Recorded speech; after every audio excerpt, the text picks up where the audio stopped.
Pax Romana is a book about a theme, and it made a nice change after writing all those biographies in a row to look at a topic. But it does mean that it's a less simple read in the sense that we're not following a story through. Somebody's born, they grow up, they do stuff, and they die. Pax Romana is about the idea, the Roman peace. Again, it's one of those things that most people have heard of. They have some idea of the Roman Empire, its sheer size, its might, its power, and a memory of the stability that it created, that it controlled such a large part of the globe, from what's now northern Britain to the Atlantic coast, to the Sahara Desert, to the Euphrates in the east, the Rhine, the Danube, and in some cases beyond. This was a very large empire. It is the only empire in history to have controlled all the lands around the Mediterranean Sea. And that's, again, something that's worth thinking about. So we know the Romans were big, we know they were powerful. We also have a memory of the Romans as sophisticated, as very advanced technologically, their great road system, the buildings they left behind, the remains we can see now of the baths of Caracalla in Rome, the Pantheon, aqueducts, amphitheatres, circuses. These things are massive, spectacular, even when they're partly in ruin today.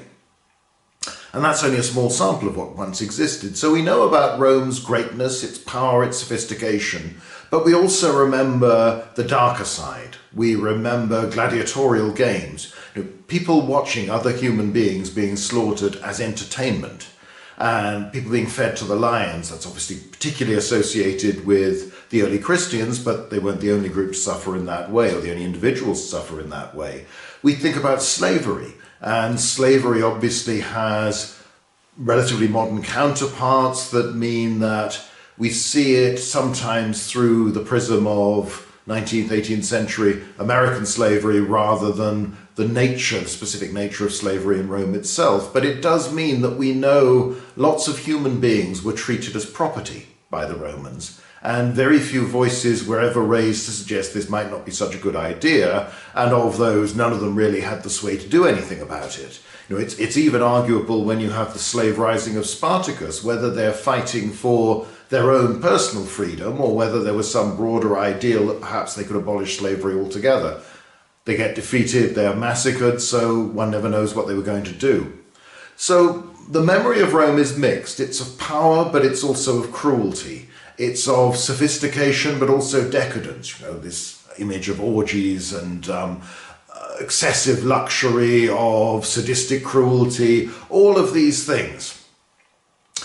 But the Roman peace has been considered to be one of the great achievements of the Romans. That, well, they may not have been good, they may not always have been nice, but over a large part of Europe, the Near East, North Africa, they created a situation where for centuries on end, there was no fighting between communities, they were protected from outside threats, and they were allowed to flourish and become prosperous.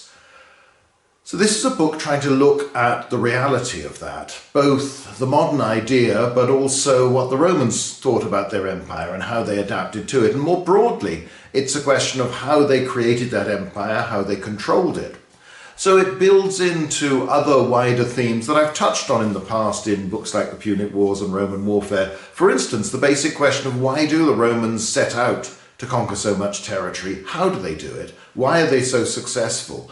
And again, a lot of these questions were not really discussed very much in the ancient world. It was just the assumption that they were able to do it and therefore they do. Or the poets like Virgil claim that it's just Rome's destiny. Jupiter has said that this is what's happened, this is what's going to happen, so that is what happens.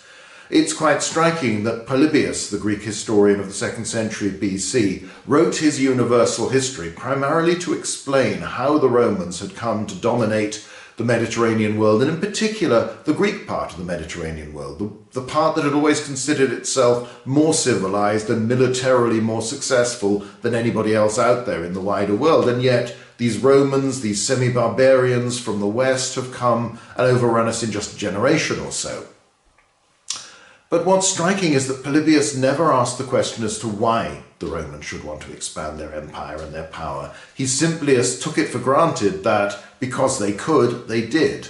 And that's very much the ancient idea. Modern theories have varied far more, so we need to discuss these ideas There's an older one that the Romans kept fighting wars because they felt themselves threatened and they had to defend themselves. That's no longer fashionable, as empires are no longer fashionable. So in the latter part of the 20th century, particularly from the 1970s onwards, there was far more emphasis on innate Roman aggression, the desire to conquer, to plunder, to exploit others for your own benefit, for your own glory. And it looked at that, it looked at the frequency of Roman warfare. So there have been lots of views. One of the problems that writing on this sort of theme involves these days is this very negative view overall about empires in general. And that's all very well, and you're perfectly happy to hold that viewpoint, but it does mean that if you come to history and you assume that if something is an empire, it is inherently bad, and that often by extension also inherently inefficient, only succeeding through excessive cruelty, excessive greed, you probably haven't discovered anything. It's the great danger with anyone who has a strong opinion and looks to history to confirm that opinion that they're bound to do it, because they make sure that the evidence fits their preconceptions and they view all the evidence in that way. Far better, the proper approach to history is to go and look at the past and try and understand it. Try and understand what they were doing. I don't think you need to explain to a reader that massacring a large number of people or enslaving them is a bad thing. Surely the author does not need to parade his or her conscience and sensibilities by keeping on saying, well, this is terrible, and this was terrible, and so on. You have to look at what the Romans did, and as far as we can get from the sources, why they were doing it, how they understood it, how others thought about these things, and use that on itself. It's up to the reader to make up their own minds about what they think about the Romans. This is not a book saying the Romans were good, the Romans were great, or the Romans were bad, or the Romans were evil. It's trying to understand the Roman Empire and judge just how much peace there actually was. And the answer is complex. It isn't simple. And the Romans' attitude to the provinces develops, and this is partly why the book's broken up into parts, and looking at the Republican period, when a lot of the expansion actually occurs and where the framework of provincial government is first established, it's not so well planned or coordinated, and many governors go out to their provinces looking to make a fast buck, to exploit the locals, to accept as many bribes and gifts as possible, to make themselves rich, perhaps to find an opportunity to fight a war, to win glory, to gain plunder from defeating an enemy.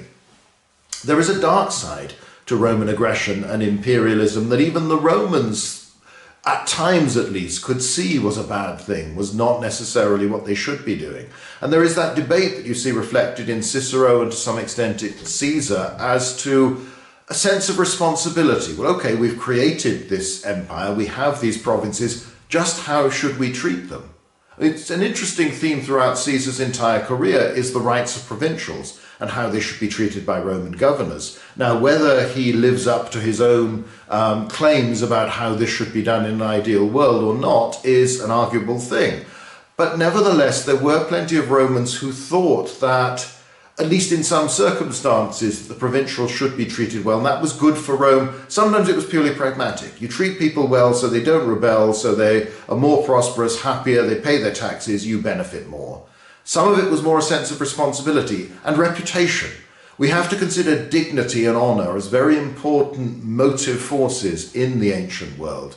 People did things for reputation, and they wanted to be remembered and thought of in a certain way, and therefore this shaped their behaviour. But again, like human beings everywhere, you can have a code of honour, most people will follow it to a degree, very few will follow it completely and consistently, and some will simply use it as a smokescreen to do whatever they want to and simply make it a token thing. So you're looking at the Roman aristocracy, you're looking at the Roman traders, the Roman merchants, the people involved in exploiting the provinces, in government contracts, and then you move on to the great change that comes politically with the creation of the Principate. And it's probably in the 1st, 2nd and very early 3rd centuries AD that you can see something that is close to the ideal of Pax Romana that has survived in the popular imagination. Because this was a period when most of the empire did not need to be strongly garrisoned, when wars were not fought. Rebellions seem to occur within a generation of initial conquest and then are exceptionally rare after that period. And sometimes the whole process occurs within 10, even 20 years. So that After that, there is no sense of actively wishing to repel the Romans, to go and be independent, to throw the Romans out. The history of Judea is something of an exception to this, where you have a much more coherent sense of identity that predates anything the Romans have brought along, and indeed anything the Greeks before them have brought along. But even in Judea, after the Bar Kokhba rebellion against Hadrian, we have no evidence for a major rebellion. Although banditry seems to have been a feature, it's arguable to what extent this was political. Now, that may simply be people accepting the reality that we are not strong enough to rise and succeed and throw off Roman rule. But it seems to happen everywhere, and you have to remember the longevity of the Roman Empire, so that Britain, for instance, is one of the last provinces added to the Roman Empire, and the Romans are here for more than 350 years. By the time they leave, very few people could remember a time before Roman rule. But in the 1st and 2nd centuries AD, most provinces, most of the time, are stable, do not face serious rebellion, may have problems with banditry, but that's another thing we consider in the book, and many of them are not threatened by outside enemies. It obviously varies on where you are. Provinces that are surrounded by other provinces tend to be safer than those nearer the frontiers. But even then, behind me on the wall is a picture of Mile Castle 39 on Hadrian's Wall. You have a very large professional army that is overwhelmingly deployed around the fringes of the empire, where 2nd century AD orators could compare it to the walls around a city to protect its inhabitants. A lot of effort, a lot of expense is devoted to controlling and dominating the border regions, and very rarely are powers from outside, forces from outside able to break through that system and penetrate into the provinces and plunder and raid. On the frontiers, it's a different matter, and many of the frontier systems do seem to be designed to deal with raiding rather than large-scale invasion. It's that smaller problem, keeping the peoples within the province secure rather than keeping off large-scale invading armies. So it's all about looking at that. It's looking about the army, it's looking about how it deployed, how it worked. It's trying to consider all the different interpretations of modern scholars, but coming back time and again to the evidence and looking at just what do they say, what do the Romans seem to be doing, what does the archaeology tell us? And certainly the archaeology suggests that most areas within the empire were at their most prosperous in the 1st and particularly the 2nd centuries AD. There are exceptions. Some regions do extremely well for a long time afterwards, and some even flourish slightly later. But that's generally true. Probably the population of the empire, its economy, were at their peak in the middle of the 2nd century, and then suffered because you have the outbreak of the Antonine plagues, and then in the 3rd century you'll have a political breakdown where civil war becomes more common. You had 2 serious bouts of civil war, one after the suicide of Nero, and then after the murder of, well, Commodus first, and then the 3-month emperor Pertinax at the end of the 2nd century. So once a century there's civil war, and that often spills over into the settled provinces and means they get caught up in fighting between Roman armies, or occasionally they're left vulnerable because the Roman army has gone to fight a war elsewhere, a civil war, and the frontiers are no longer protected. But there is some reality to the Pax Romana, to this idea of stability, peace, prosperity over a vast area. There is more than a little truth of that, but it isn't simple. And if we look at the quality of life for people within this area, that also varied. Although on the whole, there is a general truth of Roman rule, particularly in the early centuries, but to a degree afterwards as well. The Romans didn't like to intervene too much in the everyday life of the communities that they had conquered, that had allied to them, that had formed the provinces and allied kingdoms. It's perhaps more to do with capacity than anything else. They really don't have the large bureaucracy to run the affairs of local cities, local towns and villages in detail all the time. They would prefer the population to do it for them, and in the main that tends to mean the regional aristocracies. The people who have bought into the Roman system over time often become Roman. Some of them have political careers within central government, but more will be the local bigwigs, the local men and women of importance. They are kept happy. They benefit more than anyone else from the Roman system. So again, it's worth looking at who does the best out of this? Are some people reduced to the status of peasant serfs who are simply a labour force for grand estates that produce cash crops that are sold and often transported hundreds or even thousands of miles away? For some, they'll grow things that they will never get to use. Or is there more complexity? Are some areas better off than others? So it's all about that. This is not a book that's easy to sum up because the history it looks at is not easy to sum up. But it's about the experience of the Roman Empire. And in essence, it asks the basic question, what was it like when the Romans arrived on your borders, on your doorstep? What was it like during that initial period of contact, during the phases when you might be turned into a province or an allied kingdom? And what was it like under Roman rule? What did this all mean for everyone? That's the story of Pax Romana. Those are the questions that this book tries to ask and then to answer.